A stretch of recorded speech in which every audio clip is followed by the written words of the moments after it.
Hello guys, good afternoon. Nasa mall tayo ngayon. Pasensya na kung medyo maingay. I'm on my way to Gateway. O, diba? I'm uploading this video because tomorrow is the first death anniversary of superstar Nora Honor. And after this, ay may kasunod na interview namin with Ian De Leon. Actually, patawad kasi February pa tong interview na to. Pero ngayon ko lang in-upload kasi hinayaan ko si kasamang Romel Placente at Mel Balyanera na maunang mag-upload dahil sila yung nag-interview talaga. At ako naman ay nakikinig lang doon. So, okay naman tong interview na to. Ian talked about the program for the coming death anniversary tomorrow. Tapos, nagmuni-muni rin siya about the legacy of his mom, kung ano ang nami-miss niya, and some family matters. So yun, I hope you enjoy watching the video interview that follows after this. So, tomorrow nga, pahibain ko lang ng konti. Tomorrow nga, ako ay nasa linya ng mga bayani for my own coverage para maihatid sa inyo ang mga pangyayari doon. At kung kayo naman ay a-attend, I hope to see some of you. Just say hi to me para magpa-selfie tayo. Diba? I'm also looking forward to interview some people. Sana magpakita doon ng ilang prominent personalities na malapit kay Ate Gaya. Example lang dito si national artist Ricky Lee. And I'm also hoping na natin din si Direk Adolf Alex because we saw him last time. Nandiyan din ang mga leaders ng mga Norenian groups like Mr. Edgar Castro, Ma'am Lita Muñez, at iba pa. So, ang aabangan din kasi ay kung magpupunta ba bukas ang ilang kapatid ni Ian, like Lot, Matet, Kenneth, and Kiko. Diba? Ito siguro ang pagkakataon para maipakita nila na nagkakaisa sila sa anibersaryo ng pagpanaw ni Ate Guy. At kung hindi naman natin sila makita, I'm sure may valid reason din naman yun. Diba? So, maraming salamat and I hope you also continue watching my updates for tomorrow. Okay, here's the interview po of Ian with the reporters. This was during the PAFTA Awards held in Manila Hotel. Sir Ian, mabilis Yan, lang. tatanungin ko muna siya pre na. Ako muna. Hindi, may tatanong ko kung okay. Hindi, gusto ko Ayan yan, kaya sasabi siya, kung okay doon. Hindi, magtatanong muna kami ng... Wag yun. Hindi, tatanungin ko muna Wag kung na. nga daw. Wag na yun. malapit na kasi si Ate Guy mag-first Wag na yun. Paano po ang celebration? may celebration po kami sa Libingan ng Bayani. Okay. Magkakaroon kami ng masa umaga. Lunch, syempre sa tanghali and konting merienda sa hapon. We're gonna be spending the whole day there. So, bilis nga eh. Oo nga eh. Almost a year na, diba? So, Sir, yung 1 year na yun, sir. Kapaniwala. Hanggang, kumbaga, hindi pa rin nagsisinkin sa'yo na wala na si Mama Guy mo. Hindi pa rin. Pero, Lambing. prayers lang every day. Strength lang, faith, and deeper wisdom and discernment lang naman sa lahat ng mga nangyayari. Especially, lalo si Ma'am, Okay. ginagay naman niya tayo. So, yeah, I just would like to keep it at that. Sir, ano yung mga namimiss mo kasi Ate Guy? Dun sa 1 year na yun? Ano yung mga... Mas namimiss mo kasi pag nawala na talaga eh. Ay, yung harutan namin, loko namin, mahilig mag-ano yan eh, mag-prank. Okay. Pinaprank niya. So, komedyante rin si Ate Guy sa totoong buhay. Alam mo naman yun. Alam mo yan. Ayun. Sir, anong feeling na binigyan siya ng award po ngayon? Gabi niyo naman. Dami ko pa actually gusto sabihin. Kaso lang, syempre gusto ko i-limit. Yun, gusto ko rin sana nandito siya. Okay. And of course, masaya siya. But, you know, she's in another realm. So, I know she's watching. But, I know she's around. I know she's here. So, ano feeling lang, no? Napakalaki ng legacy iniwanan niyo sa show business. Oh, that's yung legacy.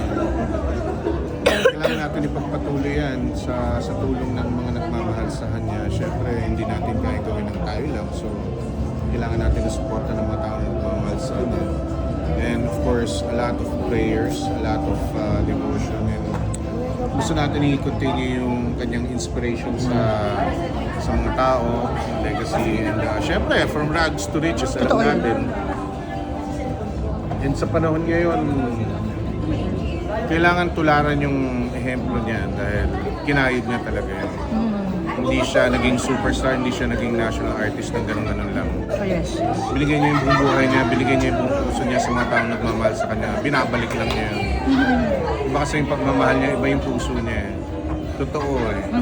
Totoo eh. And walang ibang makapantay. So, last year kasi, Sa museum, may update. Oh, excuse me. sa museum. Museum. Ano po ang update ko? At saka yung may sinasabi na sa abroad, yung ganun, alam mo na yun, no? Ano? Yung 20.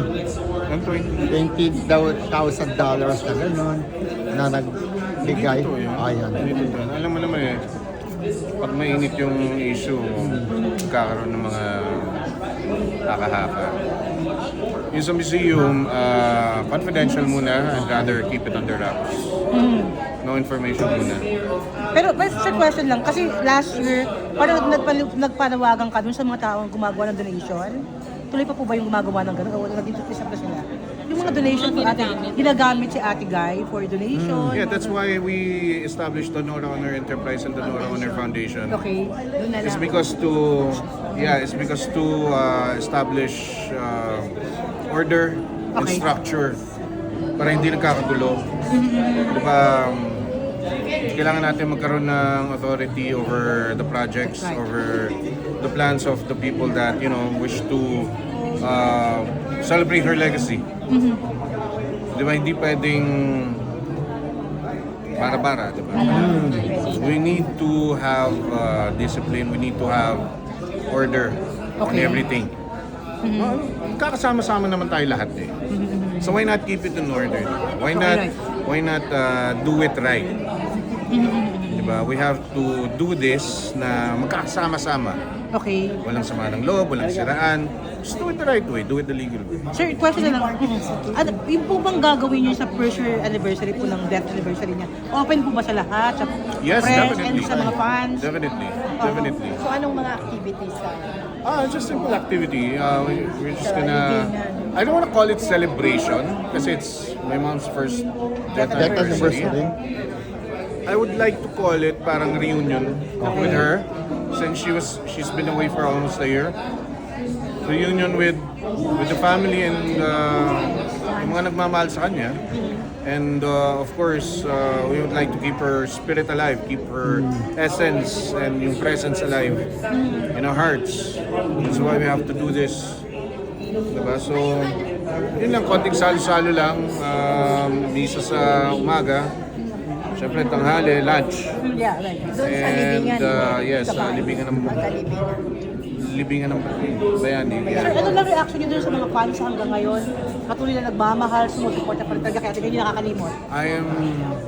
Para sa akin personally, I am grateful dahil hanggang ngayon, napatunayan ko sa inyo na kung gano'n nyo kamahal ang aming ina. Napatunayan namin sa inyo kung gano'n nyo siya Na-appreciate. binigyan ng halaga. Mahalaga. Na-realize ko na hindi lang superficial or surface level yung pagmamahal nyo, kundi sa pinaka-loob-loob ng puso ninyo. Diba? Dahil May gustong mag-donate ng mga items ni Guy para sa museum tatagalan from the fans. sa Nora Honor Foundation. Doon na lang ito. Doon lang. Mga items, halimbawa na panlagay sa museum. Doon lang po. Doon lang talaga diretso. Iyan, ano na lang, ito na lang. Sa pagkawala niya, ano lang yung mga pinayo niya sa'yo na ngayon talaga ginagawa mo? Mga pinayon niya. Ate Gayo. Well, nung nag-usap kami, just to bring it on the record, Naalala ko 2011 sa ngalan ng ina-taping. Yeah, Magkasama yeah. kami sa kwarto. Sabi niya sa akin, basta itutuloy lang natin ang mga pangarap ko. Okay. Matupad man o hindi. Kasi gusto niya talaga tumulong eh. Yun ang talagang puso niya eh. Tumulong. Gusto niya tulungan yung mga taong... Lalo ng panahon ng pandemic, di ba? Okay. Gusto niyang tulungan yung mga tao na yung mga indigenous people, yung mga remote areas, mga ganun. So nag-establish siya ng outreach program. Yun yung mga gusto niyang i-continue. So that's why ipagpapatuloy natin itong Nora Honor Foundation just because we want to continue what our dreams are about. Iyan na- Lina, yan, last na to Pakilinaw lang, hindi mo to intriga. Yun lang hindi mo daw pagdating sa kasal ng kapatid mo. Yun, anong reason daw? We were just there actually. Okay. Kanina. Bago dumating dito. Nakita kayo. At nakita least. Okay naman. You worked before in Provinciano sa Kabatang Quiapo. Nag-guest ka ba? Probinsyano lang. Yan, may question lang ako sa'yo. Kamusta siya sa Okay. trabaho? Sila. See? Ba't hindi nakapunta? Ba't di nakapunta? We're well. Okay naman. What do you ask? Kasi may issue lumalabas sa parang may nagreklamo na isang na nagtrabaho na doon. So wala kang Not panahon. that I am aware of. Ay, okay. But when I was doing Provinciano, you know, there was no problem. I experienced no problem. Everything was smooth sailing. So hindi ba siya masigaw na director? Mabait siyang katrabaho. Kakuntuhan kami. Okay. Okay. Nag-ayos siya sa probinsya. Yun din yun. Ngayon lang daw pala yung talagang kasal, sabi ng jowa mo. So nagpunta kayo doon, galing kayo doon. Yeah, humabol ako dito. Ayun. So how's the wedding? Okay naman, happy? Yeah, it was a solemn wedding. It was a heartfelt wedding. Okay. And there was actually a seat reserved for mom, Okay. which was there. So, yun lang. And everyone's happy. Yun ang mahalaga sa lahat. Yeah. Si Jaden ba pag-artistahin mo, napaka-guwapo, future matinee idol? Pwede ba? Pwede ba? Nag-guest na sa Family Feud eh. Mag-artista na yan. Ang gwapo eh. May chance ba, ano? Ganito tuloy nakasal. Is there a chance for you na mag-artistahin si Oh, si Jaden, Jaden, ka dito, ang gwapo eh. Mag-artistahin mo ba? Jaden. Kasi gwapo. Yeah, if time and schedule permits, why not? Oh. Diba? If it's aligned with the Lord's plan, Totoo yun. why Ang not? gwapo. Diba? I mean, Gwapo, he has all the characters. Tsaka yung bunso ng lalaki isa, ang gwapo Gwapo din. din. Si Jordan, yeah. Ang gwapo. Kasi nasa dugo niya ng pagiging artista. Yeah, pero Jaden wants to go into business. Siya. He wants business more.